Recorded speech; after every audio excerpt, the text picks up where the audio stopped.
क्या है बच्चा? मैं अजय विश्वकर्मा और आपका मेरे प्यारे से प्लेटफॉर्म जो कि लेट्स ग्रेविटी उस पर बहुत सारा स्वागत है। आज हम पढ़ेंगे मेटल और नॉन मेटल के सेकेंड पार्ट में केमिकल प्रॉपर्टी ऑफ मेटल। क्या पढ़ेंगे बाबू? Chemical property of metal. अब इसमें हम ये जानेंगे कि जो हमारा मेटल है, जो हमारा नॉन मेटल है, उसकी केमिकल प्रॉपर्टी क्या होगी। फिजिकल के बारे में हमने आपको बता दिया था कि फिजिकल में क्या होता है, क्या नाम है, सुंदर प्रॉपर्टी उसके अंदर होती है, उसकी डेंसिटी बहुत ज़्यादा होती है, इलेक्ट्रिसिटी के लिए गुड कंडक्टर होता है और डक्टिलिटी उसके अंदर पाया जाता है, मेलाबिलिटी की प्रॉपर्टी उसके अंदर पाई जाती है। ये सारी बातें हम आपसे कर लिए हैं कि मेटल और नॉन मेटल की फिजिकल प्रॉपर्टी में क्या क्या होता है। आज हम बात करेंगे केमिकल प्रॉपर्टी की। केमिकल का मतलब ये हुआ किसी भी हम अपने मेटल या नॉन मेटल को अगर हम अन्य किसी क्या नाम है मेटल या नॉन मेटल के साथ रिएक्ट करवाते हैं तो क्या होता है, या किसी मेटल को किसी मेटल के साथ या किसी मेटल को नॉन मेटल के साथ या किसी मेटल को किसी सॉल्यूशन के साथ लेकर जाते हैं तो क्या होता है, उसी को बोलते हैं केमिकल। क्या बोलते हैं? केमिकल। और इस प्रॉपर्टी का मतलब क्या हुआ, किसी भी मेटल या नॉन मेटल में बाद में क्या चेंजिंग हो सकता है, किसी के साथ लाने पर या मिलाने पर हमको नया क्या चीज मिल जाता है, उसी को बोलते हैं केमिकल प्रॉपर्टी। ठीक है, जिसको हम बाद में चेक करते हैं। फिजिकल में क्या होता है देख के हम बता देते हैं। केमिकल में क्या होता है, चेंजिंग के बाद फिर दोबारा वापस भी ना हो, उसे बोलते हैं केमिकल प्रॉपर्टी। लेकिन फिजिकल में क्या होता है कि जो चीज एक बार अपना स्टेट चेंज करता है, अपना रूप परिवर्तन करता है, वो दोबारा भी वापस आ जाता है। लेकिन केमिकल में से जरूरी नहीं है, एक बार हो गया तो हो गया। जैसे आम पक गए तो पक गए, दोबारा कच्चा नहीं हो सकते हैं। आई बात समझ में ना? जो चीज पक गया वो वापस नहीं आएगा। जैसे मान लो पेपर है, पेपर को आप जला दो तो वापस दोबारा नहीं आएगा। तो केमिकल प्रॉपर्टी को ऐसे समझना हो तो हम समझ सकते हैं, जब हम किसी मेटल या नॉन मेटल को दूसरे के साथ ले जाते हैं या पास में ले जाते हैं, रिएक्ट करवाते हैं और चेंजिंग होकर हमको कोई नया क्या नाम है नया सब्सटेंस मिल जाए, लेकिन वो दोबारा अपने पुनः वापस रूप में ना आ पाए, उसे बोलते हैं केमिकल प्रॉपर्टी। और फिजिकल प्रॉपर्टी में क्या होता है कि चेंज होने के बाद नया सब्सटेंस मिलता है, लेकिन उसको दोबारा चेंज करेंगे तो वापस मिल जाएगा। जैसे आपका वाटर है, वाटर लिक्विड के फॉर्म में, उसको आप क्या नाम है उसको आप कोल्ड कर दो, मतलब ठंडा कर दो उसको, तो ठंडा कर दोगे तो क्या बन जाएगा, आपका आइस बन जाएगा, बर्फ बन जाएगा। लेकिन दोबारा आप बर्फ से वाटर बना सकते हो, कैसे? मेल्ट करके बना सकते हो। आई बात समझ में? तो यहाँ पे हम बात करते हैं केमिकल प्रॉपर्टी की। फर्स्ट प्रॉपर्टी की हम बात करेंगे कि मेटल की फर्स्ट प्रॉपर्टी क्या होती है। तो किसी मेटल की फर्स्ट प्रॉपर्टी में हम देखेंगे कि reaction of metal with oxygen. अगर कोई मेटल है उसको हम रिएक्ट करवाते हैं ऑक्सीजन के साथ तो क्या होता है, तो जब कोई मेटल ऑक्सीजन के साथ रिएक्ट करता है तो मेटल का ऑक्साइड बनाता है। क्या बनाता है वो? मेटल का ऑक्साइड बनाता है। फॉर एग्जांपल जैसे हम अगर मैग्नीशियम ले लें तो मैग्नीशियम को अगर हम एयर में या वायु के प्रेजेंस में हम इसको गर्म करेंगे या हीट करेंगे तो क्या होगा, ये मैग्नीशियम का ऑक्साइड बना लेगा। क्या बना लेगा? मैग्नीशियम का ऑक्साइड बना लेगा। क्लियर बात? जब हम इसको बर्न करेंगे या ऑक्सीजन के संपर्क में इसको छोड़ देंगे तो क्या बन जाएगा? मैग्नीशियम का ऑक्साइड। इसका हमारे पास प्रैक्टिकल भी, हमने मैग्नीशियम रिबन को लिया था, उसको बर्न किया था। जब हमने बर्न किया तो कोई भी चीज बर्न होती है तो ऑक्सीजन के प्रेजेंस में बर्न होती है। जब ऑक्सीजन के प्रेजेंस में बर्न हुई थी तो नीचे हमको राख मिल गया था। वो राख किसका था? मैग्नीशियम ऑक्साइड था, जो कि मैग्नीशियम बर्न होकर बनाया था। अब हम चलते हैं जिंक के पास। जब जिंक को ऑक्सीजन के साथ रिएक्ट करवाते हैं तो बनता है जिंक का ऑक्साइड। क्या बनता है बाबू? जिंक का ऑक्साइड बनता है। सेम है जैसे हम कॉपर को ऑक्सीजन के साथ रिएक्ट करवाएंगे तो बनेगा कॉपर का ऑक्साइड। क्लियर है बात? ठीक है। अच्छा एक चीज आप और बात कर लेते हैं कि हम आपको बताया था कि मेटल में क्या होता है। अगर किसी मेटल को हमको बताना हो कि ये एलिमेंट मेटल होगा तो उस एलिमेंट के बारे में क्या पता करना जरूरी है, उसके पास इलेक्ट्रॉन ज्यादा है कि नहीं है। अगर इलेक्ट्रॉन ज्यादा है तो मेटल है, इलेक्ट्रॉन कम है तो नॉन मेटल है। एक चीज से और बताया जा सकता है किसी भी एलिमेंट को मेटल है कि नॉन मेटल है, उससे ये कि हम आपको ट्रिक बता रहे हैं मेटल जाने के, नॉन मेटल जाने के। अगर कोई मेटल होगा तो उसकी वैलेंसी या तो 1 होगी या तो 2 होगी या तो 3 होगी। क्या होगा? ये 1 2 या 3 क्या है? वैलेंसी है। क्या है? वैलेंसी। अगर कोई मेटल है उसके पास वैलेंसी 1 हो, सॉरी अगर कोई एलिमेंट हो उसकी वैलेंसी 1 हो, उसकी वैलेंसी 2 हो या उसकी वैलेंसी 3 हो तो वो क्या होगा? आपका मेटल होगा। और अगर कोई एलिमेंट जिसकी वैलेंसी 4 हो, 5 हो, 6 हो या 7 हो तो ऐसे एलिमेंट को हम बोलते हैं नॉन मेटल। क्या बोलते हैं? क्लियर है बात? ये बैलेंसिंग अकॉर्डिंग हम बताएंगे कि कोई भी एलिमेंट आपका मेटल का होगा नॉन मेटल होगा। ठीक है, वही बात है जो इलेक्ट्रॉन की बात है, इलेक्ट्रॉन ज्यादा होगा तो मेटल कम होगा तो नॉन मेटल। सेम है, अगर किसी एलिमेंट की वैलेंसी 1 है, 2 है, 3 है तो आपका मेटल बन जाएगा, अगर 4 है, 5 है, 6 है तो नॉन मेटल बन जाएगा। अब हम चलते हैं कि अगर किसी भी मेटल को हम वाटर के साथ रिएक्ट करवाएंगे तो क्या मिलेगा। तो जब हम किसी भी मेटल को वाटर के साथ रिएक्ट करवाते हैं तो मेटल और वाटर मिलकर बनाते हैं मेटल का ऑक्साइड। क्या बनाते हैं? मेटल का ऑक्साइड बनाते हैं और हाइड्रोजन गैस प्रोड्यूस करते हैं। क्या प्रोड्यूस करते हैं बाबू? हाइड्रोजन गैस प्रोड्यूस करते हैं। जब किसी मेटल को हम वाटर के साथ रिएक्ट करवाते हैं तो मेटल का ऑक्साइड और हाइड्रोजन गैस बनाते हैं। एग्जाम्पल के रूप में जैसे मान लीजिए हम सोडियम को ले लें और सोडियम को हम H2O के साथ रिएक्ट करवा देते हैं तो बनता है सोडियम का हाइड्रोक्साइड और इसमें से हाइड्रोजन गैस भी निकल जाती है। सम टाइम कुछ ऐसे मेटल होते हैं जिनको हम H2O के साथ जब रिएक्ट करवाते हैं तो उसमें से एनर्जी भी मिलती है। फॉर एग्जांपल जैसे मान लीजिए सोडियम ले लेते हैं तो सोडियम इतना हाईली रिएक्टिव मेटल है कि अगर जैसे ये वाटर के संपर्क में आता है ये क्या करता है, अपने आप को ब्लास्ट करने लगता है और ये फूटता है और उसमें से आवाज भी निकलती है, एनर्जी भी मिलती है। ठीक है, ये ब्लास्ट कर जाता है। जब कोई सोडियम वाटर के संपर्क में आता है तो ब्लास्ट कर जाता है। क्यों? क्योंकि इतना हाईली रिएक्टिव है कि तुरंत ब्लास्ट हो जाता है। जहां ब्लास्ट होगा वहां एनर्जी मिलेगी। तो जब सोडियम H2O के साथ रिएक्ट करता है तो हाइड्रोजन गैस के साथ साथ एनर्जी भी प्रोड्यूस करता है। ठीक है, अब आगे चलते हैं। अब हम बात करते हैं कैल्शियम की। अगर कैल्शियम है, कैल्शियम को हम H2O के साथ रिएक्ट करवाते हैं तो कैल्शियम का हाइड्रोक्साइड बनाता है CaOH का होल ट्वाइस। क्या बनाता है वो? CaOH का होल ट्वाइस बनाता है और ऑक्सीजन गैस इसमें भी प्रोड्यूस होता है। क्लियर है बात? कोई दिक्कत नहीं। अब हम चलते हैं आगे, एग्जांपल और ले लेते हैं मैग्नीशियम। मैग्नीशियम भी सोडियम की तरह हाईली रिएक्टिव मेटल होता है। जब हम किसी मैग्नीशियम को H2O के साथ रिएक्ट करवाते हैं, वाटर के साथ रिएक्ट करवाते हैं तो मैग्नीशियम का हाइड्रोक्साइड बनाता है FgOH का होल ट्वाइस और साथ में हाइड्रोजन गैस भी बाहर निकालता है। ठीक है बात? क्लियर है? अब हम आगे चलते हैं। अगर मान लीजिए हमारा कोई मेटल है उसको हम एसिड के साथ रिएक्ट करवाएं तो क्या होगा?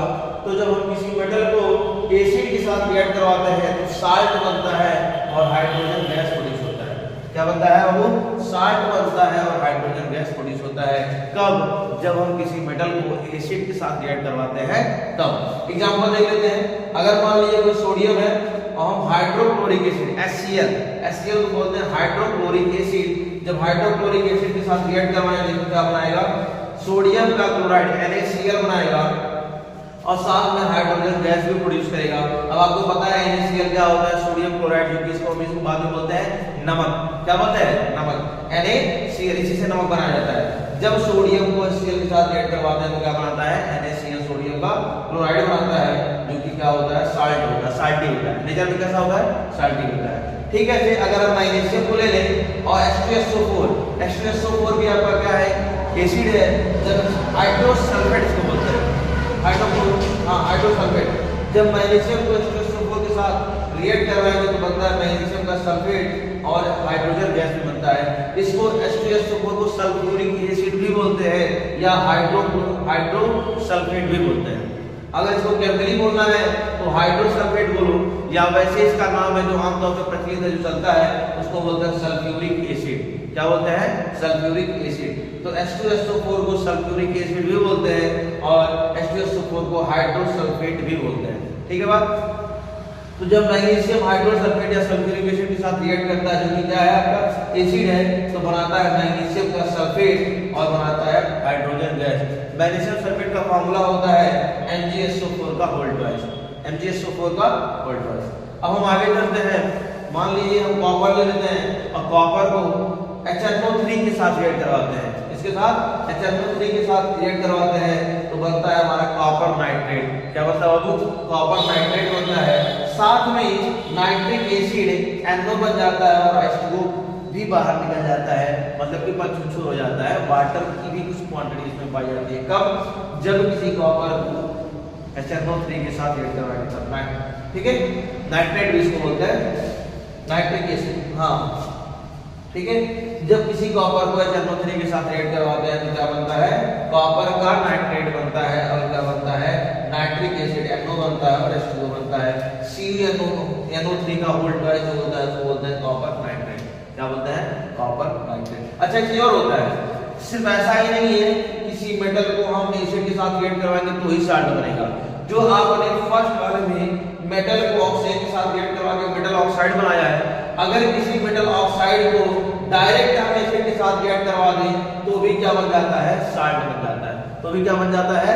साल्ट। जैसे हमने यहाँ क्या किया, मेटल को एसिड के साथ रिएक्ट करवाया तो साल्ट बनाएगा, लेकिन अगर किसी मेटल के ऑक्साइड को एसिड के साथ रिएक्ट करा दोगे तो भी साल्ट बन जाएगा। एक एग्जांपल लेते हैं, जैसे अगर हम कॉपर क्यूप्रिक ऑक्साइड को बोलते हैं CuO, ठीक है, मैग्नीशियम ऑक्साइड जैसे होता है कॉपर का ऑक्साइड होता है, अगर कॉपर के ऑक्साइड को HCl हाइड्रोक्लोरिक एसिड के साथ रिएक्ट करवाते हैं तो कॉपर क्लोराइड बनता है और H2O भी बन जाता है। तो कॉपर जो क्लोराइड है ये नेचर में कैसा है? साल्टी है। कैसा बाबू? साल्टी है, साल्ट। ठीक है बात। तो सिर्फ मेटल को ही एसिड के साथ रिएक्ट करवाने में साल्ट नहीं बनता है, अगर किसी मेटल ऑक्साइड को भी हम एसिड के साथ रिएक्ट करवा देते हैं तो भी क्या बन जाता है? साल्ट बन जाता है। आगे आपको ये बात समझ आई होगी। तो आपने कितनी बातें सीखा? 4 बातें। केमिकल प्रॉपर्टी में पहली प्रॉपर्टी, अगर किसी मेटल को ऑक्सीजन के साथ रिएक्ट करवाएं तो क्या बनता है? मेटल का ऑक्साइड बनता है। आपके सामने एग्जांपल लिखा हुआ है, अगर मैग्नीशियम को ऑक्सीजन के साथ रिएक्ट करवाएंगे मैग्नीशियम का ऑक्साइड बनेगा। अगर हम जिंक को ले लें, जिंक को ऑक्सीजन के साथ रिएक्ट करवाएंगे जिंक का ऑक्साइड बनाएगा। ऐसे कॉपर को ले लें तो कॉपर का ऑक्साइड बनाएगा। ठीक है बात। अब हमने सेकंड पढ़ा कि अगर किसी मेटल को हम वाटर के साथ रिएक्ट करवाते हैं तो क्या बनता है? तो जब किसी मेटल को हम वाटर के साथ रिएक्ट करवाते हैं तो क्या बनता है? मेटल का ऑक्साइड बन जाता है और क्या बन जाता है? हाइड्रोजन गैस भी निकल जाता है। तो जैसे हमने क्या किया, जब सोडियम को H2O के साथ रिएक्ट करवाया तो क्या बना? सोडियम का ऑक्साइड NaOH, सोडियम हाइड्रोक्साइड। क्या बन गया? सोडियम का हाइड्रोक्साइड बन गया और H2O गैस निकल गया। कुछ एनर्जी भी निकलती है। Wait a minute.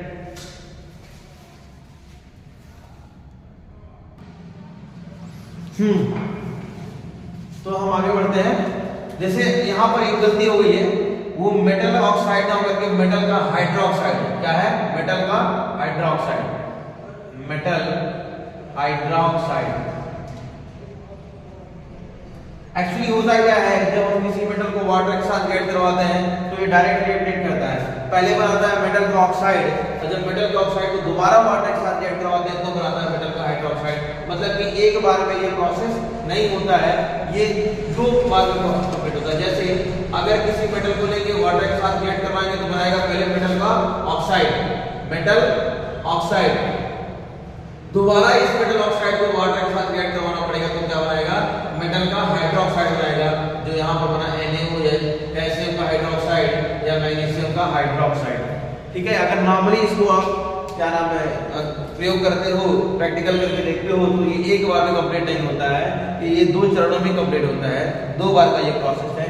एक बार मेटल जब वाटर के साथ मिलेगा तो मेटल का ऑक्साइड बनाएगा, दोबारा वाटर के साथ रिएक्ट करवाने में क्या बनता है? मेटल का हाइड्रोक्साइड बनता है। लेकिन केमिकली इसको कैसे लिखते हैं कि मेटल जब वाटर के साथ मिलता है तो मेटल का हाइड्रोक्साइड और हाइड्रोजन बनाता है। ठीक है, बात समझ आ गई।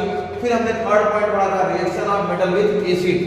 जब हम किसी मेटल को एसिड के साथ रिएक्ट करवाते हैं तो क्या बनता है?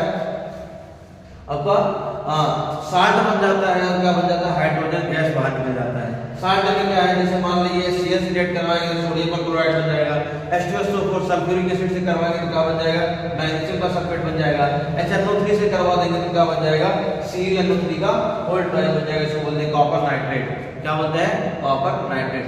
आई होप ये बात आपको समझ आ गई होगी। अब हम आगे चलते हैं, जल्दी से आप इसका स्क्रीनशॉट ले लीजिए।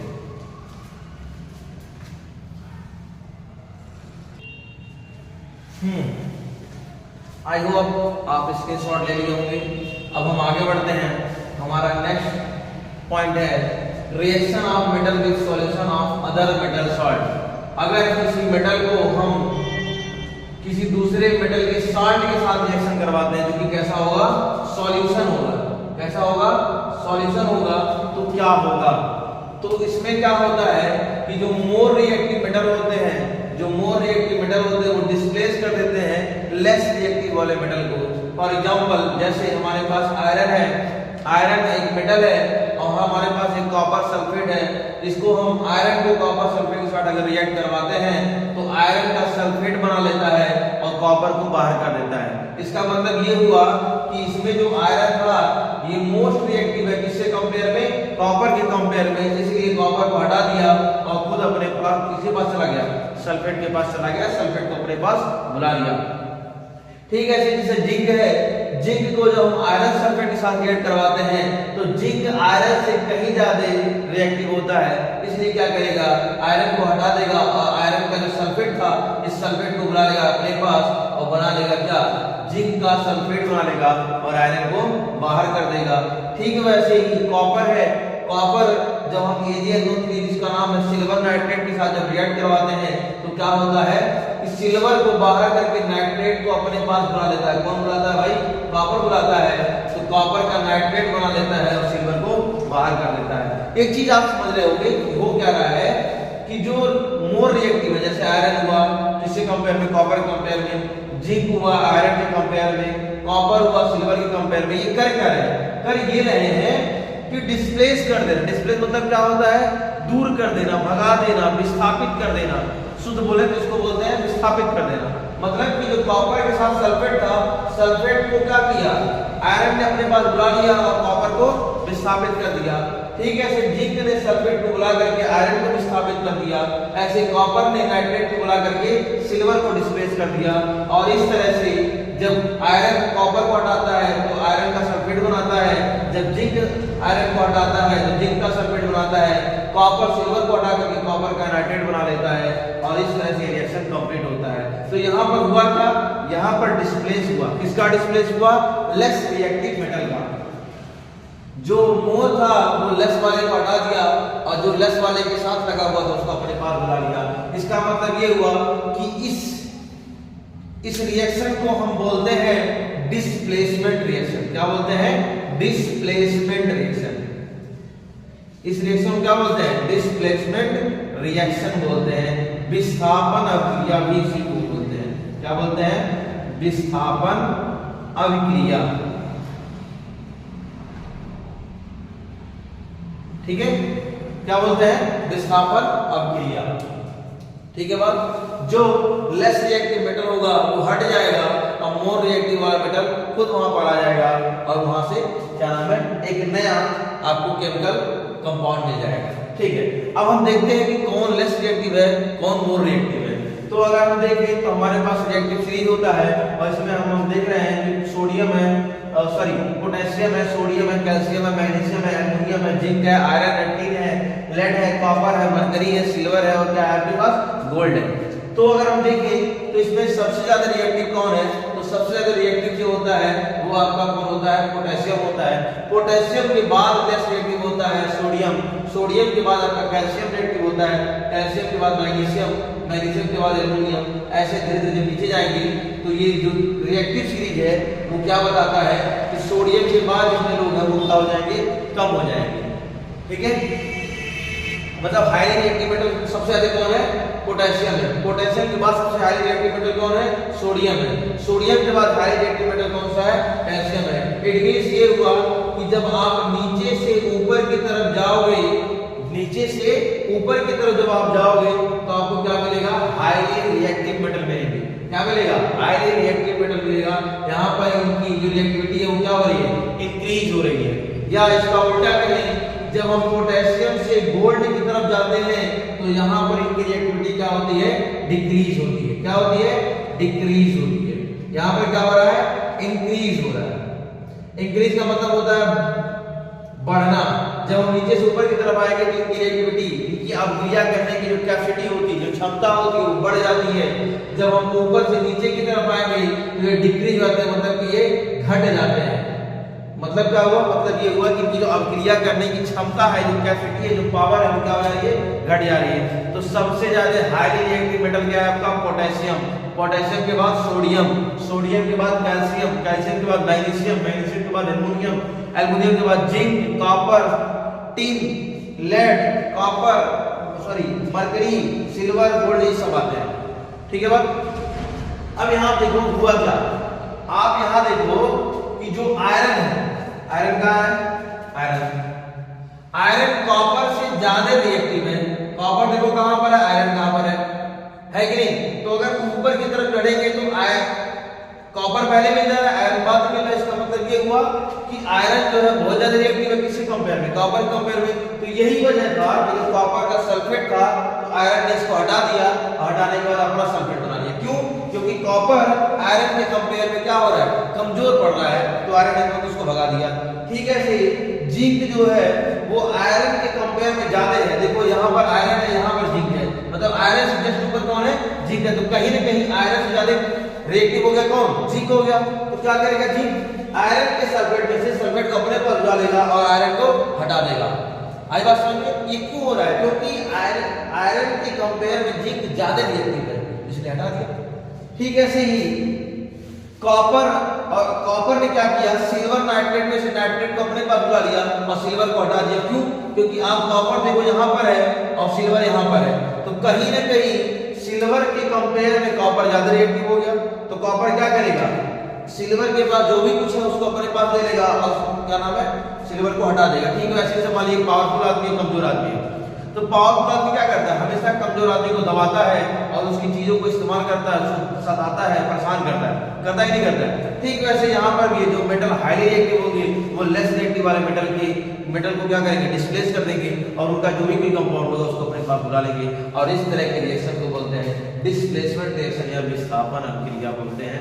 आई होप आपको बात समझ आया होगा। अब हम आगे बढ़ते हैं।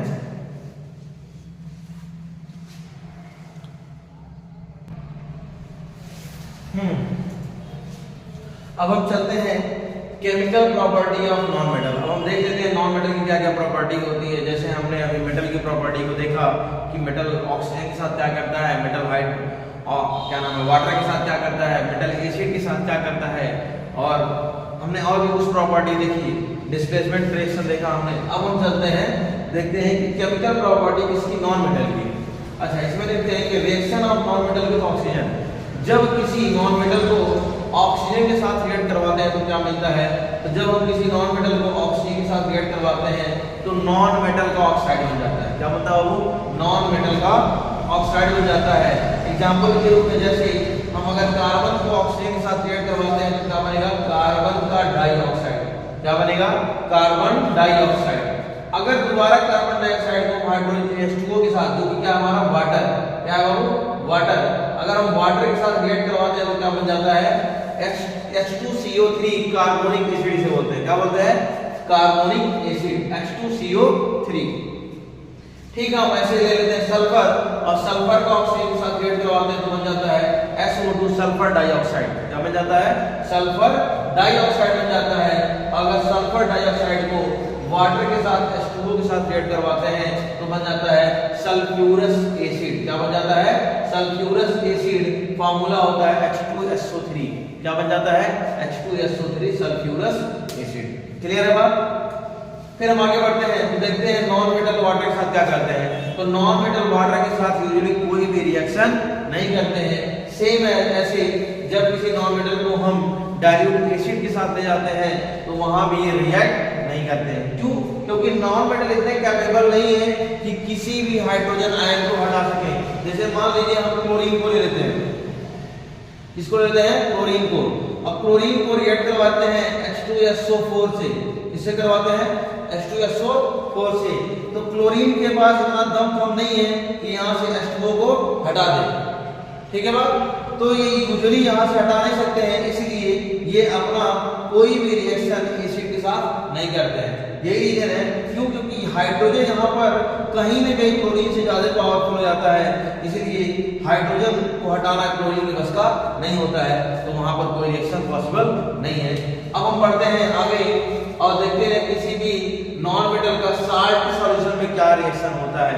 अगर मान लीजिए हमारे पास साल्टी सॉल्यूशन है तो उसमें क्या रिएक्शन होता है, तो हमने ले लिया क्लोरीन को। अब क्लोरीन को लेकर के हमने सोडियम ब्रोमाइड, इसका नाम है सोडियम ब्रोमाइड, सोडियम ब्रोमाइड। जब हम किसी क्लोरीन को सोडियम ब्रोमाइड से रिएक्ट करवाते हैं तो सोडियम का क्लोराइड बना लेता है। क्या बनाता है, सोडियम का क्लोराइड बना लेता है और ब्रोमीन जो होता है उसको बाहर कर देता है। ठीक है, जब किसी क्लोरीन को हम सोडियम ब्रोमाइड से रिएक्ट करवाते हैं तो सोडियम का क्लोराइड बना देता है और ब्रोमीन को क्या कर देता है, बाहर कर देता है। बस इतना ही किसी नॉन मेटल का रिएक्शन की प्रॉपर्टी है, इसका प्रॉपर्टी, क्योंकि नॉन मेटल बहुत ज्यादा रिएक्ट नहीं कर पाता। जब इसको किसी के साथ मिलाते हैं तब वहीं पर ये रिएक्ट करता है, वैसे रिएक्ट नहीं कर पाता। जैसे मान लीजिए कोई कमजोर आदमी है, कमजोर आदमी कब भौकाल में आएगा, कब वो बात करेगा, कब किसी से लड़ने के तैयार होगा, जब उसके साथ कोई पावरफुल आदमी होगा, वैसे उसके बस का नहीं है। तो ठीक वैसे ही यहाँ पर है, जो नॉन मेटल है कहीं ना कहीं मेटल से बहुत ज्यादा कमजोर है, तो नॉन मेटल खुद से कोई रिएक्शन नहीं करेगा, जब किसी मेटल के साथ जाएगा तब रिएक्ट करेगा, वैसे कोई रिएक्शन नहीं करेगा। तो ये रही आपकी नॉन मेटल की प्रॉपर्टी। अब हमारी जो नेक्स्ट वीडियो उसमें हम बात करेंगे मेटलॉर्जी की। किसकी बात करेंगे? मेटलॉर्जी की बात करेंगे। और फिर क्या बात करेंगे? हम मिनरल्स की बात करेंगे, और मिनरल्स की बात करने के बाद हम बात करेंगे ओर्स की। किसकी बात करेंगे? ओर्स की। ठीक है, मेटलॉर्जी की बात करेंगे, मिनरल्स मतलब आयस की बात करेंगे, ओर्स मतलब सॉरी मिनरल मतलब होता है खनिज, खनिज की बात करेंगे, और ओर्स का मतलब होता है आयस की बात करेंगे। ठीक है, तो नेक्स्ट वीडियो हमारी क्या होने वाली है? मेटलॉर्जी की, मिनरल्स की या ओर्स की। अच्छा एक चीज और, स्पेलिंग मिस्टेक हमसे जहां तहां हो जाता है, तो आप स्पेलिंग मिस्टेक को ध्यान नहीं देंगे, बाकी आप वीडियो को एंजॉय करेंगे। अब आपको वीडियो पसंद आएगा तो आप लाइक करेंगे, शेयर करेंगे, सब्सक्राइब करेंगे, क्योंकि जब आप लाइक शेयर सब्सक्राइब करते हैं तो हमको एनर्जी मिलती है। ठीक वैसे जैसे हम और आप खाना खाते हैं तो आपको एनर्जी मिलती है, तो हम भी एनर्जेटिक होते हैं कब? जब हमारी वीडियो पे लाइक आते हैं, जब हमारी वीडियो क्या नाम है चैनल को लोग सब्सक्राइब करते हैं, जो लोग देखते हैं, तो मुझे अच्छा लगता है, तो हम और वीडियो लेकर के आते हैं। तब तक के लिए टाटा और बाय बाय, आप लोग एंजॉय करिए, ख्याल रखिए।